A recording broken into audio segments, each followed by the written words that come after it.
Lebo nedá sa všade, nemôžeš všade fajčiť, vieš, čo, v lietadle si nezapálíš, alebo čo, takže Alebo v kine napríklad. v kine sa dá fajčiť, to je v pohode. Čaute, vítame vás pri ďalšom tastingu nášho produktu Dante. Dnes výnimočný host je tu s nami. Big Maradona 10X, čau. Konečne sa nám podarilo uloviť Luku na jeden tasting. Uloviť toto veľké zviera. Ktorý by si chcel ochutnať? Škorica, Škorica, nech sa ti páči. Lukovi sme pripravili 5 mg samozrejme, trošku silnejšiu verziu. Kľudne si daj, pokoštuj.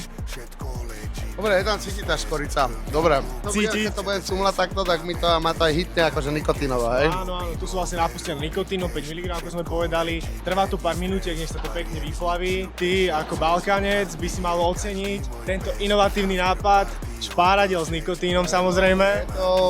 Je to dobré, lebo špáratko ti dodáva takú drsnosť, vieš, takú... Vyzeráš v tom nebezpečne, vieš. Luku sa opýtame, ty si fajčiar, Luka, alebo nie? Som. Luka je fajčiar, toto je výborný produkt presne pre ľudí ako tu náš kamarát Luka, ktorí by chceli samozrejme prestať s týmto zlozvykom. Ja sa prestávať nechystám, ale ja mám rád.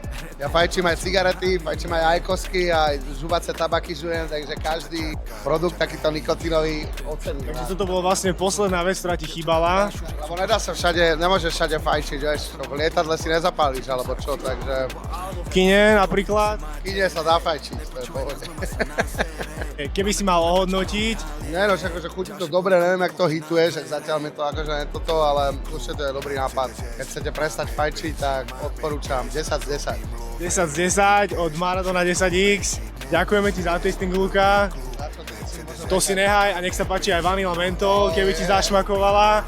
Pre vás, keby ste chceli tiež ochutnať, dantepix.com, link v našom Instagrame. Vidíme sa pri ďalšom tastingu. Čaute.